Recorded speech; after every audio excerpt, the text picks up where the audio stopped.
大家好，運輸及運吉台台長陳帆啊，今日咧就講呢個有班巴士截車上車嘅問題啊。咁最近咧又有人提出巴士係唔使遞手截車嘅，佢話車長係一定要暫停嘅，所以今日咧又嚟講一講呢個爭議啦。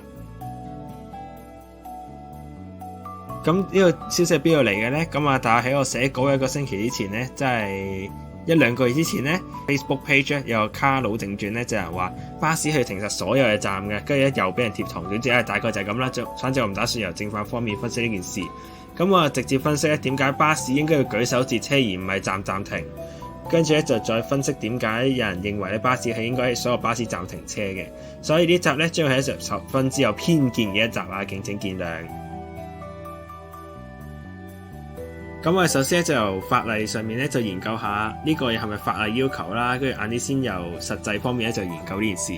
咁呢個公共巴士服務規例230/35條2部3-3B 入邊咧就提出咗呢個，如果巴士未滿載咧，乘客示意嘅時候咧需要停車接載嗰個人嘅。咁示意嘅意思咧，根據屋企嘅字典咧就話用表情、動作等等暗示表明意圖啊。根據網上字典咧都差唔多噶啦，所以意思即係話可以用表情截車。法例上咧就冇提到啊，所以咧如果喺度建議咧就法咧可以修正下詞語，比較方便有參考啊。反正如果冇示意咧，個車長係冇責任停車嘅。好，咁咧喺巴士公司嘅政策上面咧，咁以前咧城巴係有車身上面咧就指示乘客一定要遞手上車嘅。咁九巴專業咧都有啲 post 啦，咁啊講乘客應該遞手上車，所以咧做法上咧通常都係遞手示意噶啦。咁我係當住表情截車得先啦，咁話咧就用車長嘅角度咧去睇呢個示意。好啦，我哋咧就係數學題啦，黐個線。好啦，咁假設一個人咧可以睇清你一個人嘅樣咧，同埋表情咧就30米啦，30米咧但係彌敦道兩邊行人路嘅距離啦，所以都攞好大嘅數噶啦。咁假設咧巴士最內線啦，車長同個位置咧帶嚟行人路邊大2米啦，唔計當0米啦，即係車長見到乘客表情嘅時候咧就當最大值30米。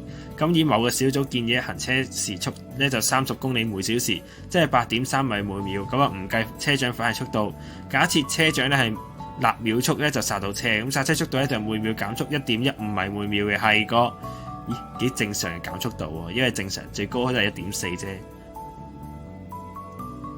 你發明想證明停唔切，但係竟然證明真係得嘅。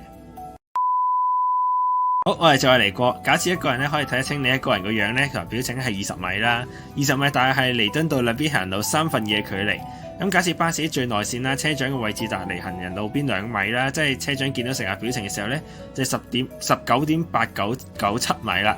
咁以某個研究小組建議行車車速30公里每小時，即係8.3米每秒咧。假設車長快速度1秒，正常係0.7至1.5秒啊。咁剎車速度咧就係秒秒減速3米每秒，係一個緊急急剎嘅速度。咁講真，就算唔計呢啲啊，鬼知你睇住巴士嘅上車定睇架車到未啫？咁話唔定你睇後面嗰班車，或者個巴士暫停下面休息呢。好，跟住就係計呢個停車浪費時間啦。又嚟數學題啦。首先，巴士正常最高嘅剎車速度咧係每秒減1.4米每秒。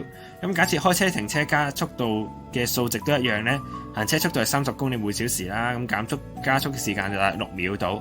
巴士開關門嘅時間就係2秒。如果冇人上車要等埋，有冇人上車睇一睇噶嘛？咁啊建議3秒。費事有人話唔等佢就開咗車啦。咁總之加埋浪費就係17秒。望落好似時間唔好多啦，咁但係每個站累積加埋咧就好多啊，加埋30公里每小時真係好慢，喺度特登慢駛碌車噶啦。扣翻本身唔需要減速用嘅6秒咧，6個站咧就浪費1分鐘啦。咁你知道咧巴士預報啊，慢1-2分鐘咧就俾人鬧噶啦嘛。咁所以香港慣性咧都係唔會所有暫停嘅。我咁多嘢相似倒米啦，不過都係想奉勸翻各位乘客，車長都係人，唔識通靈，唔識念力，唔識心靈相通，不如一人讓一步上車就明顯啲嘅事啦，唔好淨係得用眼神啦。咁話如果你唔上車嘅話咧，你又搖一搖手啦，話唔係上班車咁，等車長停少次，車長又好咗啊，你又上到車咁一舉兩得咯。咁另外分享多件事啊，就係我寫稿嘅見到嘅，就係呢個等車乘客就冇遞手截車啊。咁嗰陣有5條路線經嘅。咁個車長咧就以為冇人上車啦，咁就冇減速通過。咁啊去到車同站距離得翻3至5米到，啲乘客先即刻遞晒手。咁嗰時巴士車速咧估計都應該停得切喺比較前嘅地方嘅，不過成日行過去啦，行嘅時間可能都10秒到啦。咁啊最後唔知車長冇見到定係點啦，架車就冇停到啦。咁有咩意見咧歡迎提出啦。咁我舉呢個例咧就想講，唔該留翻足夠時間舉手，因為車長有藉口俾你飛站啊。咁再更加多爭議點嘅留喺後面。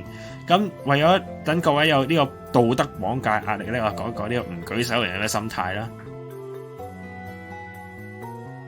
班人不舉嘅原因咧好簡單嘅，即係攰同懶。咁佢咧就覺得車長咧就奉旨一定見到佢哋啦，咁啊又一定停車俾佢哋啦，所以就唔舉啦。咁啊將個停車站咧就交俾車長。